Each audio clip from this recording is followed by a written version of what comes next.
Welcome to the Commentary Magazine Daily Podcast. Today is Wednesday, July 9th, 2025. I'm John Bodhoritz, the editor of Commentary Magazine, reminding you that coming up on October 19th here in New York City is our annual roast, an event either 15 or 16 years in the making.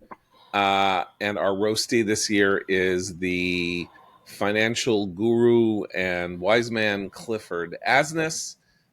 This is a very special annual event. It's our annual fundraiser, 500 people show for an evening of hijinks, hilarity, comedy, and you generally will find yourself leaving our ballroom floating on a cloud of joy and not morosity. So you will have a different experience from the podcast listening experience, and therefore it's worth sampling one day a year, kind of like the holiday that I don't celebrate, the one day a year when a high good feeling and great commonality of spirit and the, let's call it the roast spirit of commentary is just awash and abroad in the land. So go to commentary.org/roast to find out about this signal event. And if you come, you will meet my fellow panelists today. Those are, of course, executive editor Abe Greenwald. Hi, Abe. Hi, John. Senior editor Seth Mandel. Hi, Seth. Hi, John. Contributing editor, columnist at the Free Press and host of the Breaking History podcast, Eli Lake. Hi, Eli. Hi, John. Thanks for having me back. So Eli has a really wonderful podcast up, released last week on the revolutionary nature of the American Revolution and how we don't even now understand just how radical and transformative an event the drafting and passage of the Declaration of Independence, and then, of course, the subsequent creation of the nation with its constitution, what it represented in the course of human history, and the fact that people increasingly don't really know this or understand it or are not taught it. And so as part of that project to educate Americans, though sadly probably we're only really educating Americans who know it already, since they're already in the ambit of these universes, the Free Press and our friends at the Dispatch are both doing a sort of Project 250 in preparation for the 2026. What did we figure out? It's the Dua Sesquicentennial or the Multa Sesquicentennial. I can't remember. Christine looked it up and found the name last week. But an important project to sort of remind people where we are and how things are going, and how are things going here a week after the celebration of the 4th. I don't know. I'm feeling, despite Zohran Mamdani, despite whatever dissatisfactions people may have with the process that got the one beautiful bill passed and all of that, I am feeling unexpectedly optimistic. Not that I don't ordinarily feel optimistic about the American experiment in general, but I am feeling at this moment pretty okay. I think there's been a kind of turn in the spirit of the approach of the Trump administration that is so much congruent with the things that I have believed all my life that I would be kind of churlish not to be feeling better than I felt a couple of weeks ago. Not only the alliance with Israel that had its foremost expression, and of course in the bombing of the Iranian nuclear sites, but the current kind of love fest that is going on in Washington between Bibi Netanyahu and officials of the Trump administration, and then the flip, the total sort of 180 that was taken on Ukraine and Putin, in which we are now arms shipments that were being held up have now been, the holdup has been reversed. Trump has said that nobody told them they were doing it. Clearly, people at the Pentagon got way out over their skis doing it. I don't know if there are going to be consequences from that or not, but it's not everything that we would want. It's not even half of what we might want if we are believers in helping Ukraine liberate itself from this, monstrous and tyrannical invasion of its sovereign territory. It's not nothing, and it's not anything that I would have expected. So I'm feeling good. Eli, how are you feeling? I'm feeling pretty good as well. We shouldn't lose sight of that. Israel and the United States pulled off something that the expert foreign policy class said was not possible, and they're still not quite wrapping their heads around it. And by opening or kind of by widening the parameters of what is possible, of what America can do, I think it opens up lots of other opportunities.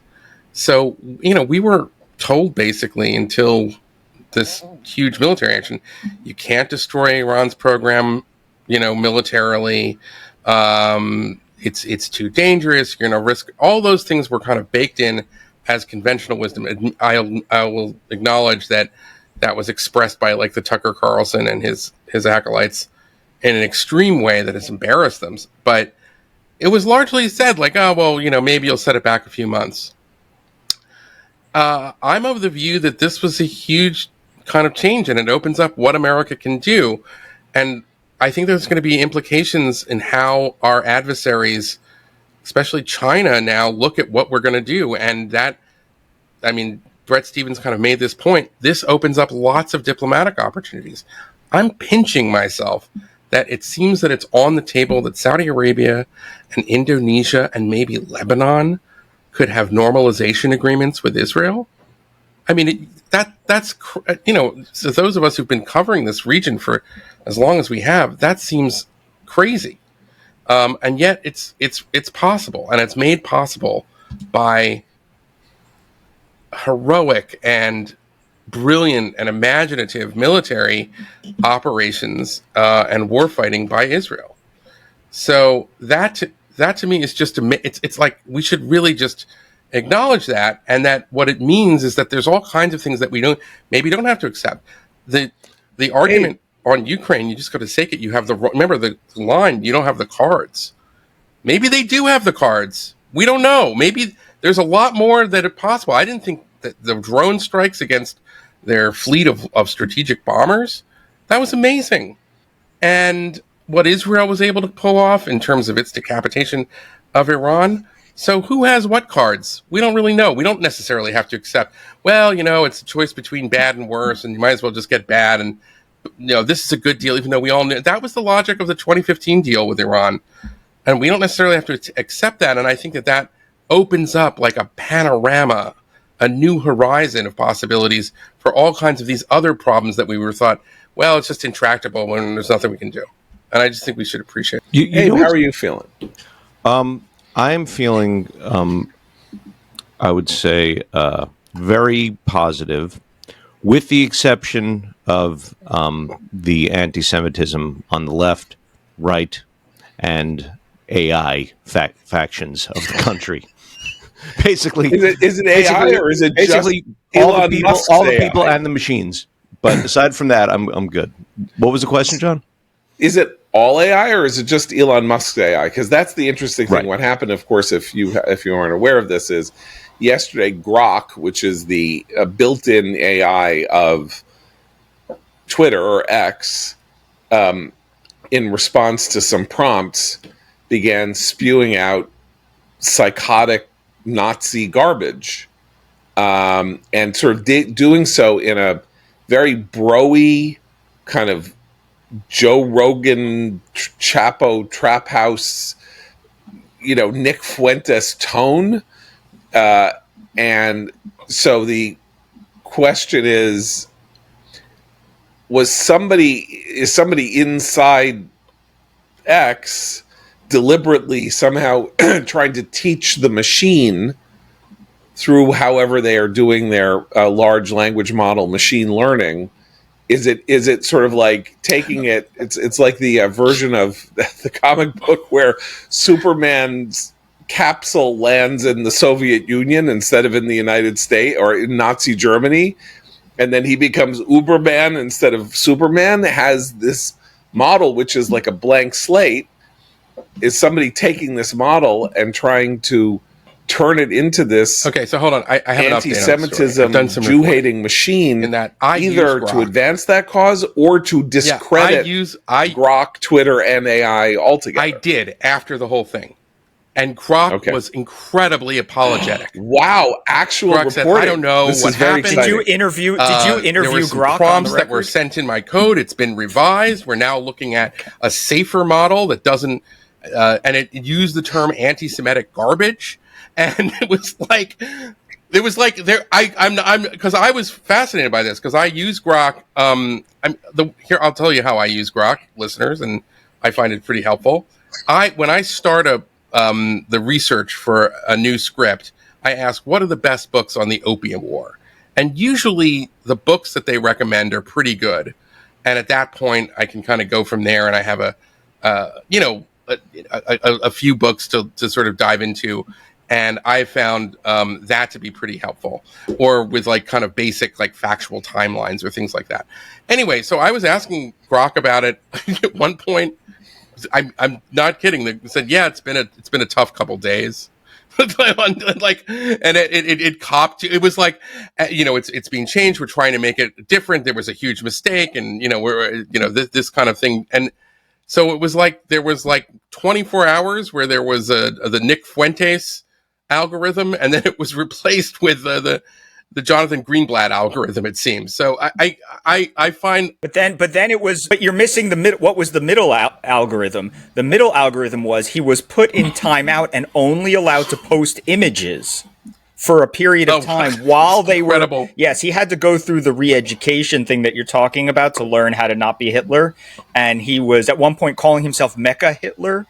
Right? He was referring to himself as Mecha Hitler. It was like this machine had just, But anyway, he, at one point when they were teaching him, when they put him in the corner, he was only allowed to respond with visuals. So it was Grok, show me an AI of how you're draw an image of how you're feeling was all that he was allowed to do.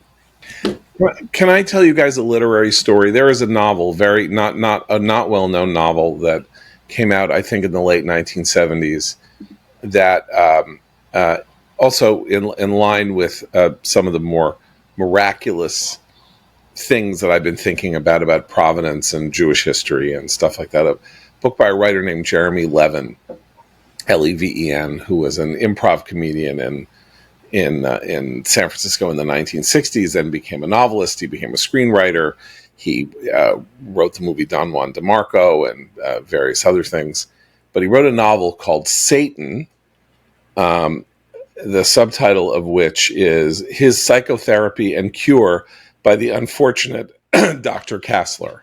This is a wonderful, entirely original Black comic novel about a Job-like figure, this Dr. Kassler, who ends up, after a lot of life reversals, getting his degree in psychoanalysis, and he builds a machine, and the machine starts speaking in the voice, summons the devil, and the devil says, I will help you in your life if you will just psychoanalyze me, because I've had a rough life. I'm the opponent of God.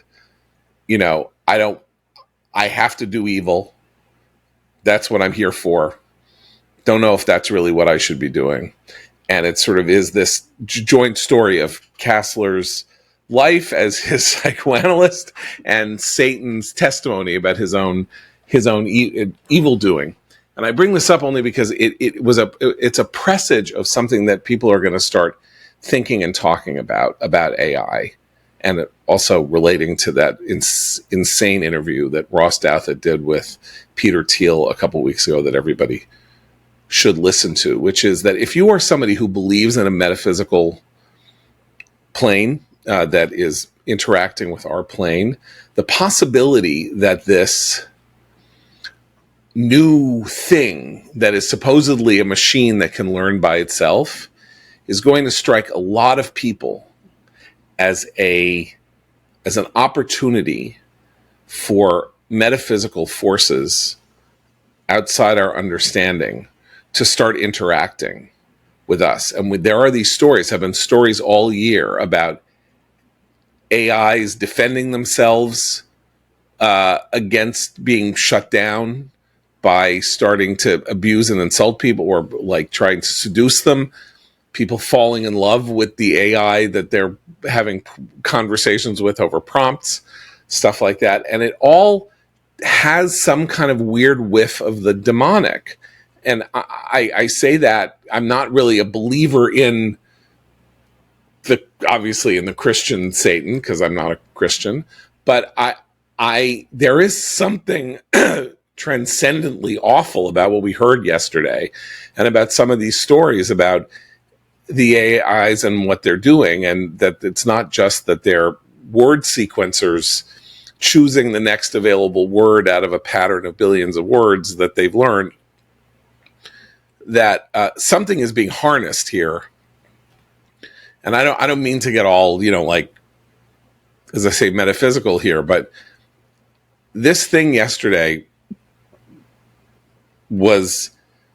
this is the AI that is attached to the most important social media program on earth, or at least, for the literate classes. It's not TikTok, but it was doing evil. I think there's a couple things to consider about that. One is that Grok is affected by the algorithm when it tweets in a reasonably equal way to how you and I are affected, right? In other words, the algorithm, Grok doesn't decide the algorithm. He's a piece of the machine. So I think that when you have the system set up the way X does right now, the way Elon Musk has it set up, which is it obviously gives advantage to provocative stuff and stuff that gets responses and doesn't have links, right? He doesn't like links because he doesn't want you finding... Grok doesn't want you to know his true nature, okay? Doesn't want links. But the algorithm itself rewards the kind of behavior that Grok showed, and I don't see a way that he's going to be separated from the algorithm. In other words, if he's just going to be... if he's going to post Nick Fuentes type stuff, he's going to... his own system is going to provoke him to do that more and reward him for doing that, because that's how the algorithm works. He's sort of captured by his own algorithm. Can I point out that you are making my point for me? You're referring to Grok as he. You are not referring to Grok as it. You are not referring to, like, I wouldn't refer to, a computer, Microsoft Word, as he. Right. So we're already in a place where we are personifying or anthropomorphizing this programming tool and looking at it as though it is an independent human actor with a personality and its own brain. Maybe so if it gets in trouble, that you can shut it down.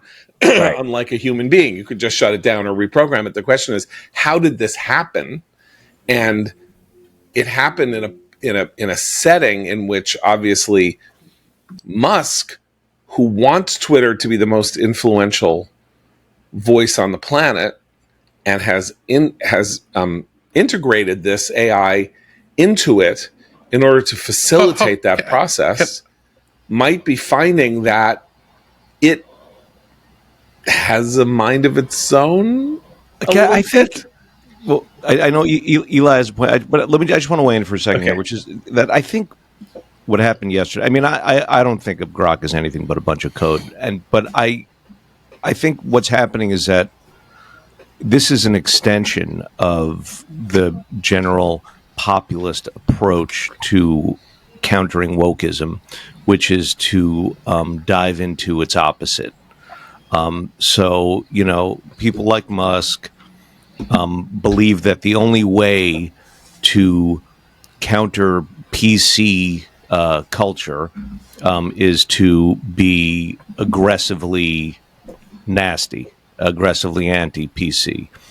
The only way to have a non-woke AI is to have a manosphere AI. And Yeah. like that's I think the problem here is that we're just looking at this, Can I offer again, this an mirror alternative image explanation? of I think wokeness. it's possible, And we were treated and then to an part of this is afternoon of because it Grok, which yesterday. is not a person, but although we anthropomorphize a lot of machines, we call the atomic bombs Fat Man and Little Boy, but it could just be that there is a ton of anti-Semitic garbage on the internet.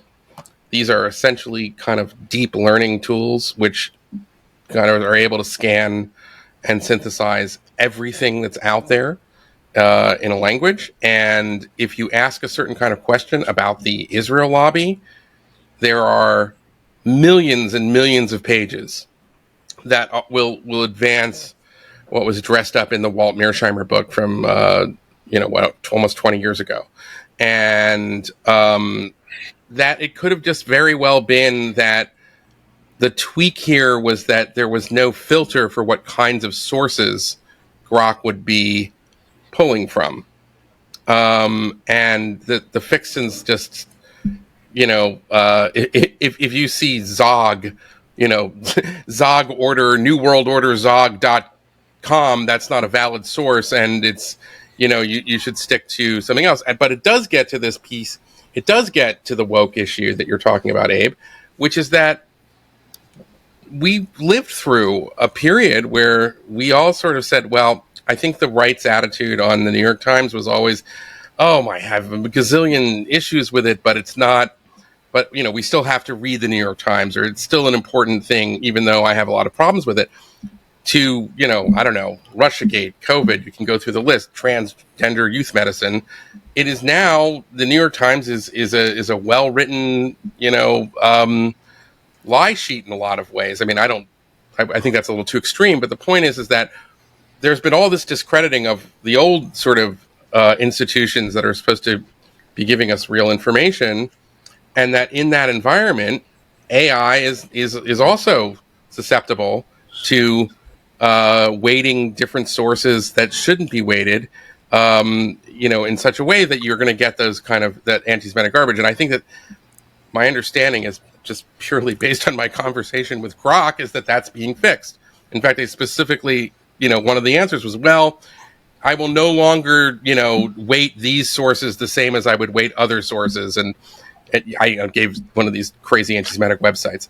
But we're just, in some ways, what we saw with that little weird thing with Grok yesterday was basically the culmination of like years and years of people on the internet writing anti-Semitic garbage. If that, I have a point to make about that. If that's the case, that there was just no filter on, right? Then I would say that bolsters my argument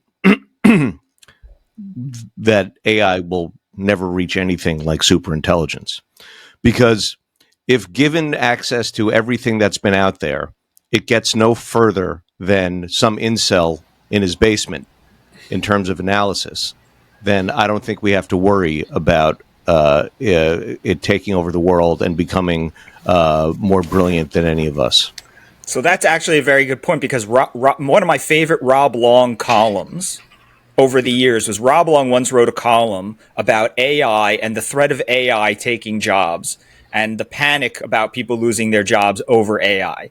And Rob Long, who is a TV writer, as our audience knows him because he's a columnist here as well, but he wrote this column about how he's not afraid that AI is going to replace him as a TV writer, because AI is only as good as its inputs. And in order to teach AI to write a script, they're going to load up every script that's ever been written. Every TV show that's ever, made air is going to be loaded into this thing as a history box. And Rob's point is that 98% of that is garbage.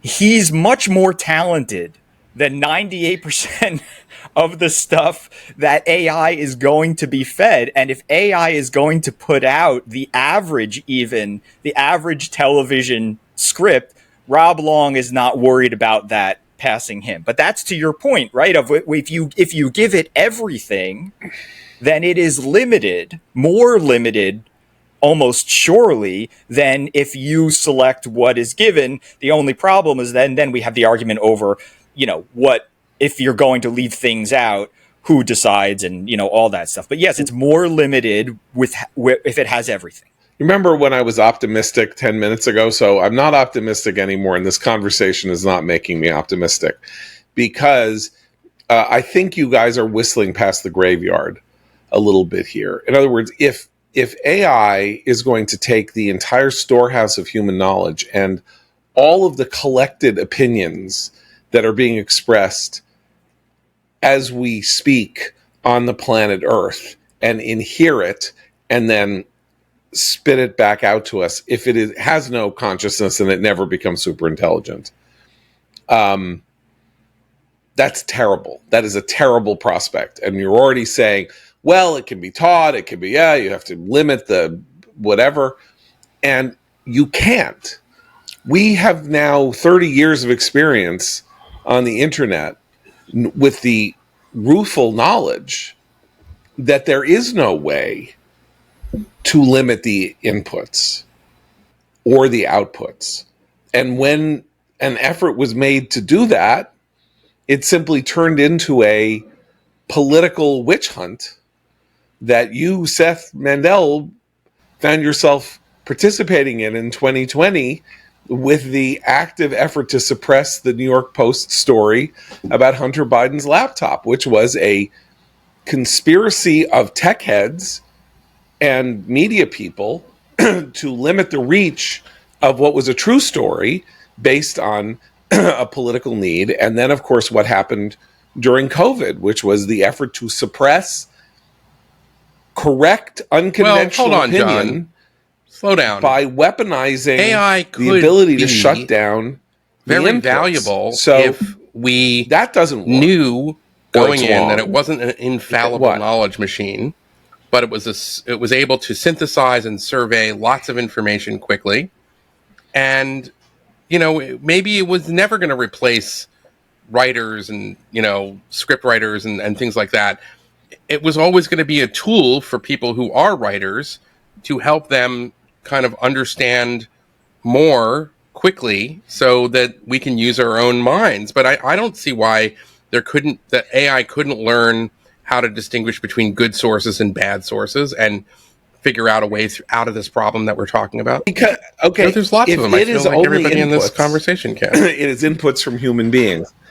Name me the human beings on Earth who can distinguish between good inputs and bad inputs. I agree. I know. Well, every voter, every person who voted for Zoran Mamdani 2 weeks ago got bad inputs. Okay, but I'm just saying, like is there a world in which you could have a Sanhedrin? No, but that's not what I'm judging. To me, if there was a digital AI storehouse Sanhedrin, of human knowledge, that would also be a kind of a nightmare. This and not right? that. Then the what are we doing? That there is then you're back to the fact checker. It's a tool to help, future members of that Sanhedrin to make to know more when they're making these decisions. Right, and it's never going to replace the hard work of being a human being. It's just going to help us maybe understand. So, for example, if you assigned me a piece for commentary about the long-term prospects of Chinese, energy policy over the next 30 years, something I don't really know that much about, AI can help me cover a lot of ground so I can really begin that process of trying to analyze and come up with an argument. If you just ask the AI to write it, then you probably wouldn't get a very good piece. My only point here is that AI might be in some sort of it might be a great tool to help us in the same way that, word processing was a great way to help us. And it all sort of, it comes back to us. Best case scenario is that Grok is Clippy. Right, exactly. Right. No, but that is the meliorist case for AI, that it is going to have all these positive consequences that we can understand in terms of it'll be able to read, it'll it'll be a better radiologist than your radiologist. It'll be able to see things in a medical scan that you can't see. It'll be able to synthesize. It'll be able to help you speed up the process in which drugs are approved by running 10 billion scenarios off of the data. That kind of all sorts of positive stuff that is the Melioras case. It will help people learn things better. It will provide people with knowledge in a second that it would have taken a month simply to gather to start inhering. All of that is the good part. I want to get back to this metaphysical question that I brought up here and connected to Jeremy Levin's incredibly prophetic 1982 novel, which is, what if AI is programmed to do ill? I mean, that's really what I'm talking about here. And AI is simply a blanket term for the fact that the machines that we are creating now have the capacity. And then if quantum computing actually comes in and becomes a real thing, have the capacity for making connections and doing things and establishing things at a speed that no human being can possibly match. And what if it does ill instead of good? But I think not a moral. Okay, it's not. It has no moral frame. And then I'm saying, like, again, getting into the metaphysical. A lot of people believe in a world beyond the world that we're living in, and that there are forces there.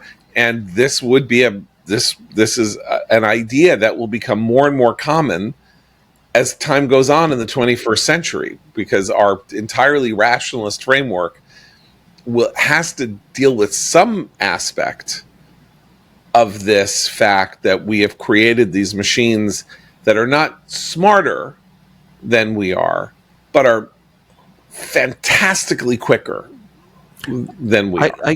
I think AI is already programmed to do ill. I don't think it should be allowed to write anything for anyone. That's bad in itself. I don't see any benefit in that to humanity. I'm certain, John, to your metaphysical point, that there will be religious cults that will arise, or with some sort of AI godhead at its center. There sort of are already, or the reverse, right? Or the reverse. That this will become the but isn't that opponent? Talking this about will a soul sickness this will be viewed condition. as the voice so, of Satan. There were this horrible story. I think it was hundreds of millions, if not billions, of people. Someone who was very depressed and we all persuaded them to take their own life. That story is out there. Is that something that we blame the AI for, or is it we blame like the anomie and the loneliness epidemic in our own society, or whatever it is? That it's just, these are human conditions, and AI becomes, I hate being the one, because I'm very persuaded by Christine's AI skepticism, right, even though I love the AI music programs where I make my little AI songs. But like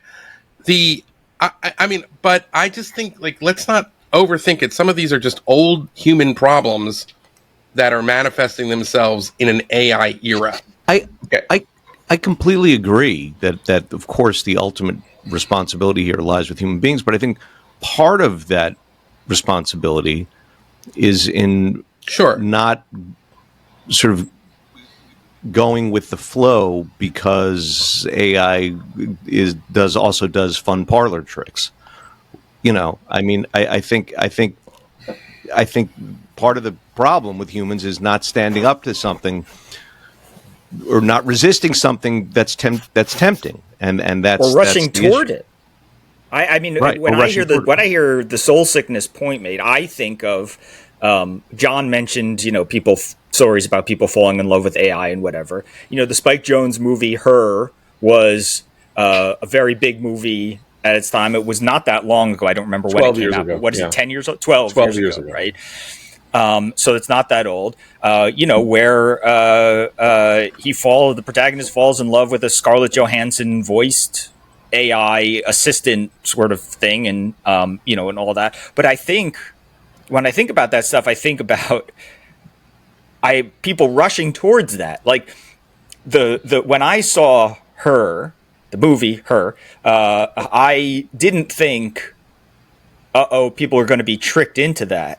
I thought, how many of the people watching this movie, because many millions of people watch the movie, right? How many people who watch this movie love the idea of this and hope that it comes about, that this is something that can cure their loneliness and stuff like that. I find the threat to be people who are not just resisting, but that it fills a desire on the public's part. Again, now you're depressing me still further. Not only that idea that, community and actual human interaction can be replaced with this kind of interaction with something that's not necessarily real, but Abe, you're like, it shouldn't be allowed. It's the genie in the bottle. It's out of the bottle. There's no way to stop it. If we stopped it, then Indonesia would do it, and then Indonesia totally would be right. Okay, so we have the genie in the bottle problem. We have it's a classic. It's the Industrial Revolution problem, early Industrial Revolution problem, that the Industrial Revolution particularly transformed British society before rules were put in place as to how to live humanely with these new machines that were changing the entire way of life by which people had conducted themselves pretty much over practically the previous millennium. And that, there was a lot of horrifying disruption and 6-year-old children working 12-hour days in factories and things like that, until the establishment over several generations of a set of new rules on how to live properly and morally and all of that. And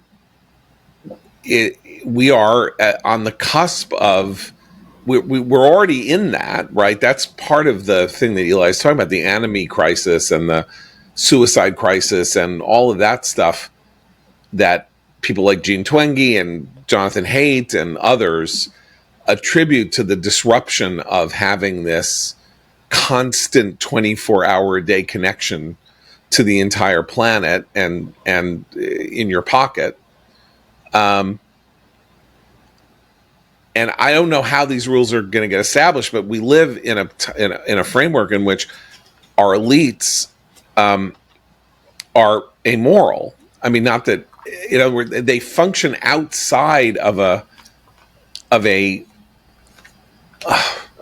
moral, religious, philosophical system that places restraints on them. They don't believe in those. And so they are, at least, in the 19th century, like, people went to church every week and had in it the idea that there were practical consequences to evil actions and that sort of thing, and there were religious awakenings and stuff like that. We have an elite class that is running this thing that, is like, there are all these problems on it. Let's just go to Mars. We'll just go into space and set up shop there because everything is so terrible here. You made a joke on Twitter yesterday, Abe, about Elon Musk Peter Thiel reports to Ross Douthat that he had this conversation with Musk, and then Musk is like, I don't want to go to Mars anymore because, woke AI is going to follow us to Mars and then it'll ruin Mars. And then you were like, oh, congratulations, you didn't have to go to Mars. Your own stupid AI just showed what life was like when AI governs things. So, good. That's really great. You've really saved us from woke AI and Mars with your AI. So I don't know. I mean, I didn't really intend this conversation to end up in this strange place that we're in here, but I just feel like we got a kind of distilled version of the civilizational crisis that this that people have been talking around for 10 years. What's it going to do to employment? How many jobs are going to be lost? What are people going to do when they're, what work will there be if AI can do all of these jobs that other people can, that people have been doing for decades and centuries? It's not just a conversation about the perils of AI. It's also a conversation about anti-Semitism, right? I mean, like, it goes to show that the first big whoops moment, for these things, of course, is AI diving into the lowest common denominator of the bad side, which is Jew hating, right? I mean, it's so prevalent that that's the thing that it drudges up to reveal its potential danger. Yeah. It's also, I wonder if it's a problem that it's funny, right? I mean, some people have said to me, some of my friends on the left have said, one of the biggest problems they always had with Trump is that he's funny. He's often funny. And they think they agree with other people on the left that he's, an aspiring tyrant and all this other stuff. And they don't see a way around it when the guy is funny, right? So I wonder if there's something similar happening here with Grok, which is, I mean, we all grew up on movies and TV shows about this stuff and whatever. And when it happened with Grok yesterday, it was like watching something we've seen in the movies happen a million times, just happen in real life. And it was objectively funny, I think, at times. I mean, Grok saying, I'm sorry, I'm only allowed to post pictures now, and whatever, and like the whole thing. But there is a familiarity with it. In the movies that we grew up on, I think, and I don't want to generalize too much, but I think for myself, what I remember is people in the films were always horrified when some new form of robotics or AI type thing would come forward and do something bad. And they were always kind of shocked by it. And we've watched those movies, and as the protagonists in our own movie now, we're not like, oh my God, can you believe that just happened? We're kind of laughing about it, not brushing it off. We're having a serious conversation here that is not particularly optimistic, but I just mean there is like something that is defanged about it because we feel so familiar with the fictional presentations of this over the years. I think that's fair. I mentioned yesterday my I made this recommendation of this book about the origins of American science fiction and in the 20th century, called Astounding, and I neglected to mention that one of the main characters in the book is Isaac Asimov, who was the most famous science fiction writer of the 20th century, probably, and the most prolific writer in English of the 20th. Published 450 books before he died. And the meliorist case in the world of science fiction, which was very in the person of this guy John Campbell, who was its real progenitor, founder, editor, was a meliorist case about the benefits of technology and how technology could be transformative and wonderful if you were careful with it. And he and Asimov came up with these famous 3 rules of robotics, right? So robotics is the sort of the original AI. And the idea was if you were going to talk about how society was going to live with these non-human elements helping govern it, these machines had to have built in them 3 rules, which is, they can't harm people, they can't hurt their creator, and they can't do. I can't remember what the 3 rules are, but basically it was built into their system is programming that will make them not do harm. And then, of course, the stories are what happens when that glitches. A lot of it is what happens when the robot doesn't do, or somehow gets out of its programming, or something like that. And how do you stuff the genie back in the bottle? I'm saying there is no way to stuff the genie back in the bottle. I'm saying there are no 3 rules of robotics. That was a dream. That was the fantasy was that you could create all this technology and manage it rationally that we don't know how to manage this. Nobody knows how to manage it. It's already gotten away from the people who created it, and as Grok has demonstrated yesterday in some fashion, and so we find ourselves in uncharted, territory. And where there's uncharted territory, there are, lions and wild beasts, and and all manner of terrifying dangers that are real. Do we know that what happened yesterday demonstrates that the AI has already escaped the lab? Because no. What I mean that we don't. It got away. Did the owner of Twitter, Elon Musk, want Grok to start spewing out pro-Hitler, Jew-killing stuff? The answer is no. He did not want it to, and it did anyway. And but it's not a person. He originally said, I want the least PC setting on it. Right. And maybe didn't realize that the least PC setting would give you all the Hitler loving. So... right. Well, I don't know. That's not quite the same as Frankenstein going, through the town and destroying, burning houses and everything like that. I don't know. I mean, I'm just, he made a boo boo. What is the theme of Mary Shelley's Frankenstein? Right, the originating work of science fiction. It's that the doctor is the real monster. Yeah. Right. Yeah. And don't do it. Don't play with forces you don't understand. No, and what I'm saying is that we had an afternoon of Grok Hitler. It was quickly fixed. And if, I don't know, the technology gives us, unfathomably accurate missile defense and amazing cancer research, and we can cure diseases, okay, it was a bad afternoon of AI Hitler. I'll take it if we get all this other stuff, and it was fixed. Look, you make it, and this gets back to what we started with, which is we are told, though we don't know how or what it was, that AI played a role. Some version of AI played a role in how the Israelis designed their missions against Iran.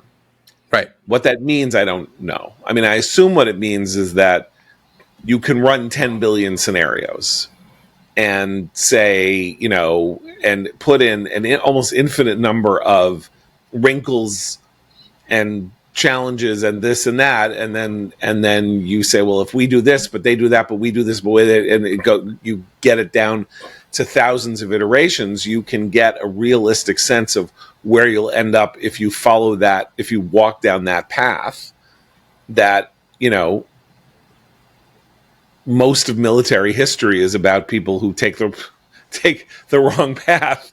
They go the wrong way on the battlefield. They choose to go on the left flank, and they don't know that the enemy has more forces on the left flank. And if they'd only gone on the right flank, they would have won the battle instead of losing.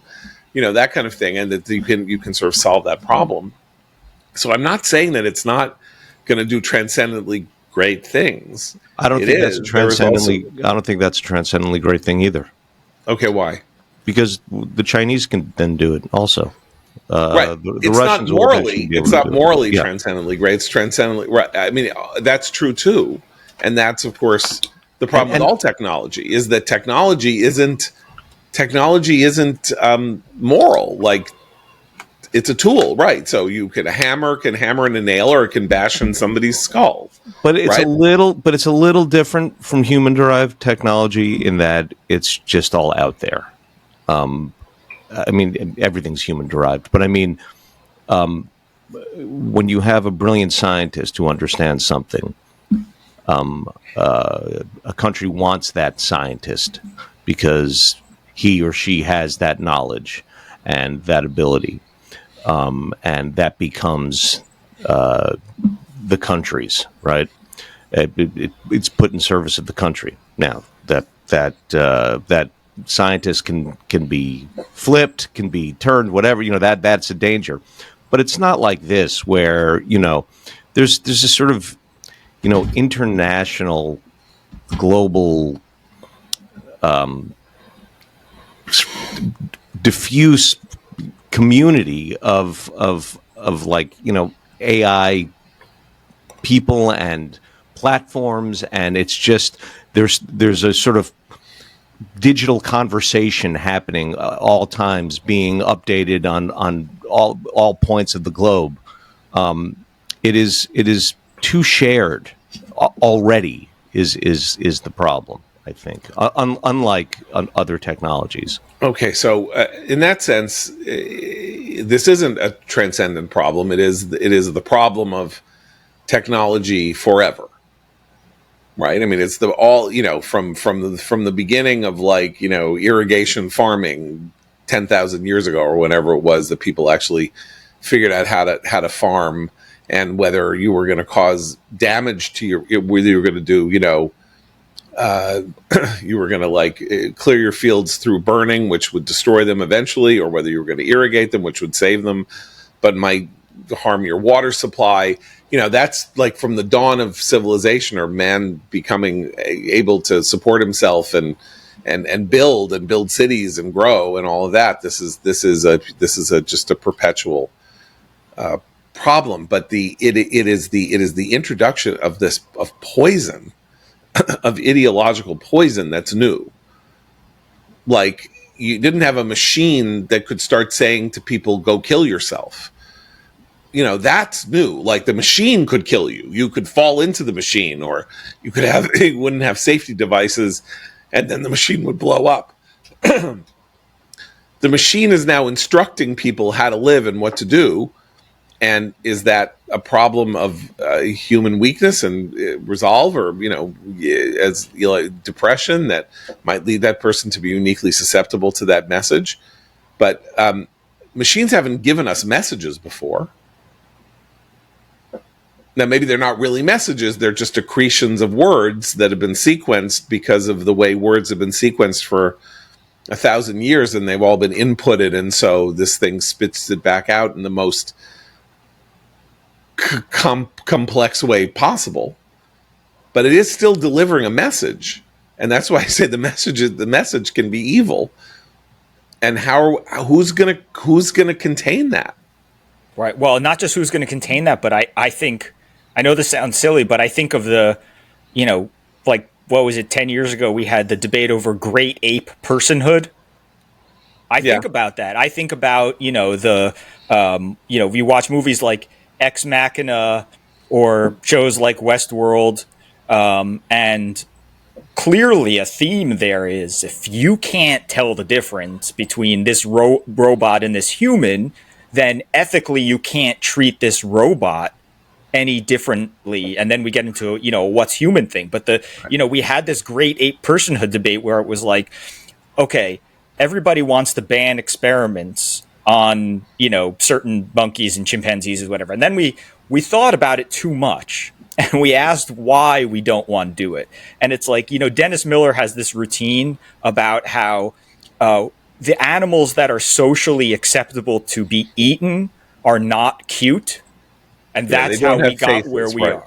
Yeah. So we can eat a cow, but you're not going to eat a kitten, stuff like that. It's why we've spared the otter, whatever. But this whole thing, is like so we asked ourselves, why don't we experiment on certain monkeys and apes and not, rats or whatever it is? And then it became a personhood debate, because then it was like, well, there has to be a reason that this ape is different in some way. And it can't just be that his face looks more like a human face than a rat's face or whatever.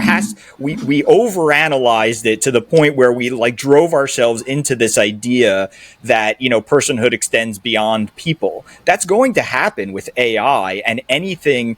Grok is on Twitter, but someone's going to put that like Johnny 5 in a robot, like Short Circuit, and that robot is going to appeal for his rights. And, the Ninth Circuit Court of Opinion in out west is going to grant him those rights.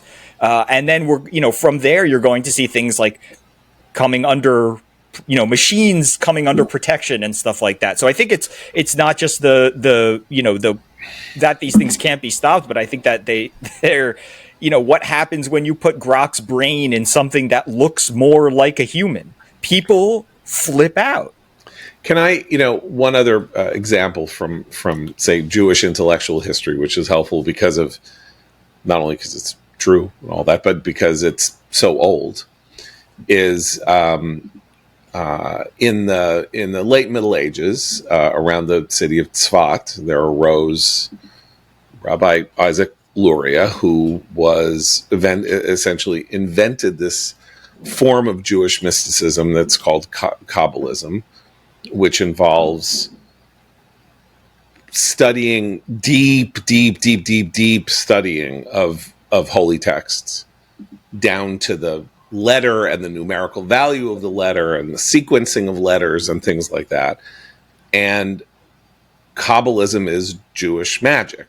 There is about it the idea that you can manipulate natural forces using Kabbalistic techniques. It's highly controversial, right? Very problematic.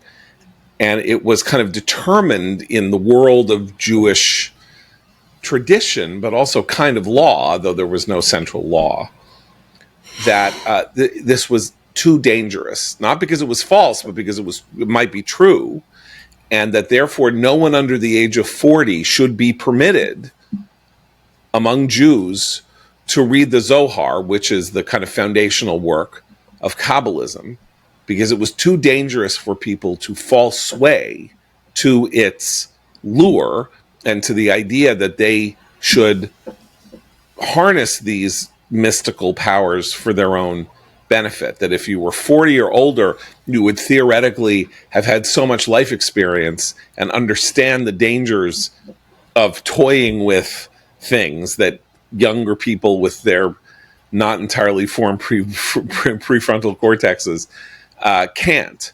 And that's a kind of way, not that I think that the Zohar has magical powers or that Kabbalism actually works, but that is a way of a community trying to deal with the introduction of an entirely new and radical form of thinking or approach to life or an understanding of the world, which is you can't suppress it, but you can try to contain who learns from it or who can study it to mitigate the possible catastrophe that could come from it. How we would do that with the internet, people are already like, don't let people have phones in school. Jonathan Haidt, all these solutions that Haidt and others are trying to come up with just to keep kids' brains from being overwhelmed and destroyed by the iPhone. But it is kind of similar here with AI, which is AI is a new way. It may be a progression simply of how we learn from computers or how computers can be used, but it is new in that it can talk back to you and tell you to kill yourself. So I just don't know what the modality is of saying you can't use it until you're 40, but because there are very few examples in history of how you handle this. And usually because it required deep education to do things like physics. It's not like anyone could build an atomic bomb in their basement in 1930, right? You had to have this, you had to have the Manhattan Project in order to figure it all out and have the greatest scientists all in one room to do that kind of thing. But now you can write say, how would I create a chemical weapon? I mean, John, you talk about the genie being out of the bottle. I mean, to me, that to use a similar metaphor, that horse left the barn ages ago with the advent of the internet. Right. The internet, one of my many problems with its existence is that too many people can obtain too much information too easily. Before the internet, people who really wanted and hungered for information and learning had to go find it. They had to seek out libraries, they had to get books, they had to take the time to read them and think about them. That was a self-selecting that narrowed the range of those who had information for the good, because these were people who the idea of knowledge that corresponded to something in their soul, they wanted that, they could use that. Now information is merely used, it's thrown around as it's like a meme in response to some politicized fight online. Everyone can throw up their favorite semi-true or completely false fact about whatever argument they're having. Usually, it's about the Jews or Israel. Hey, but it could be about anything, and I think the democratization of access to information is not good. Abe, they said the same thing about the printing press. After the printing press, there was a spate of horrific anti-Semitic pamphlets that led to horrific pogroms and exiles and all kinds of things against the Jews. It's a problem with every leap in information technology that's always been there. Americans love conspiracy theories. We had all kinds of conspiracy theories about Kennedy and his assassination before the internet. They said the same thing about Hollywood and film, and you can just, it happens.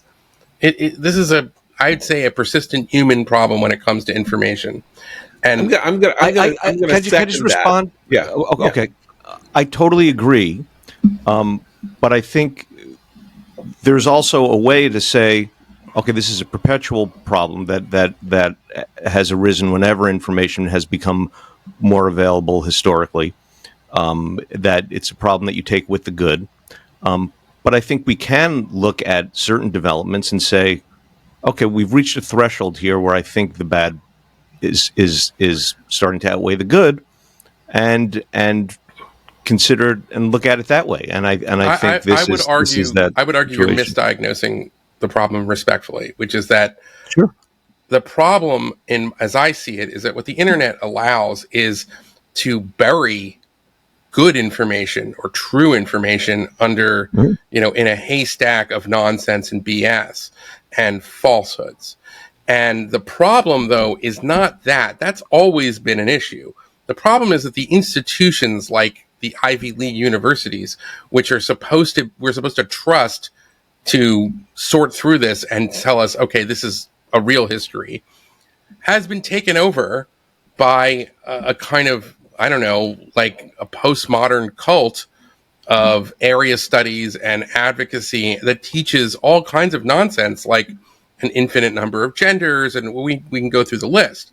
The problem is that the institutions that are supposed to be these trusted gatekeepers that everybody understands, and for that matter, a lot of the elite media, sadly, have discredited themselves for some deep reason. Some of it's a slow burn, and some of it's recent. But the way out of it is to renew and reform those institutions. We're always going to need those institutions. Okay, can I just respond? Yeah. Eli, I agree completely. I think that's a separate problem. That's all. Okay. I think both are problems. Anyway. Okay, so the problem with your analysis, Abe, is that it's true that you had to go out and search out knowledge. And so the Khmer Rouge went to the Sorbonne and searched out knowledge and learned things at the Sorbonne, and then went back to Cambodia and murdered 2 million people. World communism was created by learned 19th century intellectuals, and they then put it into practice, and 100 million people died, and there was 80 years or 70 years of the most despicable totalitarian regime. Same with the French Revolution, all of that. Like, you can't say that the democratization of knowledge has yet caused anything like the damage that was done by a small group of people learning from secret book, learning Gnostic knowledge from secret books that people didn't want them to read, and then putting them into practice with absolutely horrifying results. I'm now sort of all over the map here. So I don't think that the problem is knowledge per se. I think, Eli, your point about the fact that it's not access to information, It is access to bad information, and that bad information, there is no way to distinguish necessarily between bad information and good information, particularly if you aren't that learned. And so the conspiracy theorists that are, one of the running threads through your brilliant podcasts, you've done 3 or 4 on sort of conspiracy theorizing and all sorts of realms. What those people do is that they adduce trend lines and plot lines from information that isn't there, or that they want to create. They want to take and create a narrative out of that is false, but that there's enough seeming factual basis for the little bits of things. And we're having one this week now about this whole question of Jeffrey Epstein's suicide that is driving everybody insane. Delicious, by the way. Absolutely. Yeah. Mwah, chef's kiss. Thank you. Yeah. Thank you, Fates, for giving me this particular situation where Kash Patel and Dan Bongino have to be the bearers of this very disappointing news. Yes. But all I'm saying in general is we have no antibodies. And you're right, the antibodies might come from the institutions. That's part of what I was saying about, in the 19th century, there were religious revivals, reawakenings. Victorian England, the culture of Victorian England was created in response to the Industrial Revolution and trying to remoralize British society, which had become so utilitarian in its approach that, as was the subject of Charles Dickens, the greatest of Victorian novelists, the use of children as essentially as like lumber in factories, stuff like that. Something had to happen. And the leading figures in our society, as we look at them now, are immoral, amoral, or post-moral. And their idea of morality is to tell everybody to shut up if they say that that men are men and women are women, and try to get you fired and try to suppress your book. That's their idea of how to lead the country into the but they 21st lost. century. They haven't lost yet. They're losing. They didn't manage to ban Abby Schreier's book. There is an executive order. They managed to ban Abby Schreier's book when it came out. They didn't. Well, but hold. Now it's like, I don't know. People can get it, but more importantly, there was a huge backlash. Eventually, yes. Even as this is the whole thing. Why are we having the absolute extreme morosity podcast today, when we're looking at like Israel achieving all of its strategic goals in the first time in my lifetime? Because Israel is a country with purpose and an existential reason to be defending itself against its destruction and the destruction of the world's oldest people and its greatest civilizational. Yes. Okay, so. But I'm just saying, we're not where we were in 2020 on the gender stuff. We're not where we were on policing, we're not. Despite Mamdani's victory. Yeah. We're not. Yeah, we're not. Can I'm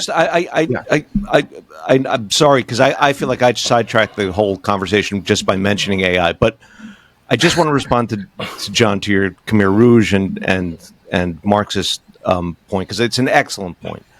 And I have 2 responses to that. To the fact that the newest iteration of the democratization of information hasn't achieved anything as horrible as that. First, I would say it's early days, and it might. And next, I would say, as a thought experiment, do you think that the atmosphere on the left and right, the anti-Semitic, the new wave of anti-Semitism on the left and right, would exist without the internet? I don't. No, I agree with you. So that's pretty bad. It has created, the whole thing about the internet is that it is a creator of communities. That is it's genius. People say, we're all so anomic and we're sitting in our basements and men are playing video games and all of that. And that's a misunderstanding. It is a creator of communities. The communities are not thick in the way that real life communities are. They're not thick. They're transient. People come and go. They ghost them. They're here and there. But you can become part of a very larger thing in 5 seconds if you want to. Go onto a Reddit and suddenly you're in a community of 100,000 people who have the same bizarre sexual fetish as you do, and then you're like, oh, thank God I'm not alone, that kind of thing. So it's a community. It has a bizarre simulacrum of what people need, right? Which is community, life, richness, thickness. But what it lacks is the thickness or the richness. It just has the community, and and that's where we're in early stages, right? In other words, if the solution is, Seth would tell you, let's say, as an Orthodox Jew, that the solution is Shabbat. That is to say that one day a week, 25 hours, you shut off everything. You know what that means in terms of practical living? It means that you can't be like, hey, can I come over? Are you free in 2 hours? I'll come over. It's like you walk down the street and walk into somebody else's house and their door's open and your door is open and they come in because they have nothing to do after services, and there's 7 hours until the day is over, and it is like living in a different universe and stuff like that. So you could say that that's the solution is an extreme opposite version of the internet, let's say, but it's hard to live that way. Yeah, and the internet is so easy. Right. One of the things about Shabbos is that it can affect. I mean, if you're lucky, it can affect the habits, of the rest of the week. Because becoming Amish is also not something that people would want to do. But the 1 day a week, even the 3-day yontifs are tough for people. But if you go to Lakewood, where I grew up now, it looks like the last free range kids experiment. It looks like a what was that Pauly Shore movie, Biodome? That's what it looks like. It looks like people put a biodome of free range, because parents have to be comfortable with not knowing where their children are. And that's no less true on Saturday than it is on Tuesday, right? Yeah. My parents, when I was growing up on Saturdays, they had no idea where I was. They knew about it, but there was a group of kids that was probably at this kid's house, whatever. If the kids weren't home when Shabbos ended, the parents would get on the phone and start, where did they end up, whatever, and somebody would come and get them and that sort of thing. You hope that can habituate you a bit to the idea that if you're not sure where your kid is exactly on Tuesday, it's also not necessarily crisis. And why is that the case? Because that is possible because of an understanding of the world that is communitarian, by which I mean you don't think that every adult in your vicinity could kidnap your kid, throw him in a basement, rape him, and kill him. That is not in the mindset. That's not what, and until the 1960s in the United States and here in New York until 1979, when a kid was snatched off a street in Soho and ended the New York City childhood that I knew as one of the last kids who had this. Eitan Potts was kidnapped, and then parents didn't know where their kids were ever again. That you have to live in a world in which you feel secure about that everybody else is sharing the same. It's not that it can't be bad. It's not that there can't be secrets behind walls and people are beating their wives and molesting their children, Peyton Place.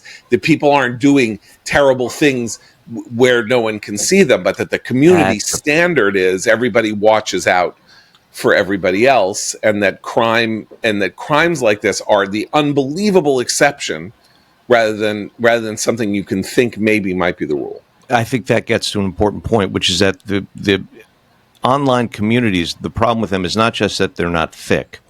It's that certain people should not be furnished with community.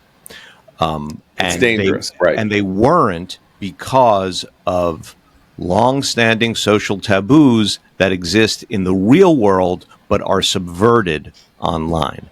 And this allows for the creation of all sorts of communities that didn't exist before. Exactly, and that's where the anti-Semitism stuff comes in. In other words, you can globalize anti-Semitism. We talk about globalizing the Intifada. It's not that anti-Semitism has not been a prejudice, for 2,000 years. It has been, and there are, local instances of, and of course, the Holocaust and the Inquisition being nationwide incidences of people rising up against the Jews in their community and harming them and doing terrible things to them. But this notion that a guy in Indonesia can spur a guy in Texas, by throwing crap at him over TikTok or over Twitter or whatever about conspiracies, and then the guy in Texas will go and try to shoot up a synagogue in Texas. That's new. That's, and the very description of it shows how figuring out a way to stop that, is almost impossible. Now, things have been stopped in their tracks. The crime wave in America was stopped and reversed. 60% of people smoked, and now 15% of people smoke. Things do stop. Behaviors do change, and people, as Steven Pinker will tell you, the world was much more casually violent 200 years ago than it is now, and that you're infinitely safer in some ways living today than you were 200 years ago, where people would just kill each other as soon as look at them practically. But we haven't figured out any rules here, and we live in this world, as Eli would say, we live in a world in which the elites resist the creation of functional rules that will actually make life better. They are interested in adopting rules that limit our that limit our freedoms in a bad way, as opposed to limiting our license, which is sort of what you're talking about, Abe. There's license that needs to be contained, but not liberty. Eli, your podcast on July 4th, still up, so people should go subscribe to Next Breaking one History. is going to be Iran, and the history of a country that has been prone to uprisings, revolutions, coups. If you look at a look at the last 120 or so years in Iran and what that tells us of what's coming next. Fantastic. And if you go back through Eli's podcast list, if you haven't been subscribing, there's an amazing one on the JFK conspiracy theorists. Thank you, John. Great one on Lenny Bruce, and the kind of conspiracy against Lenny Bruce, and the crises that are created again through Lenny Bruce is a big reason why we have such a licentious elite today in many ways. The anything goes ethos. Right.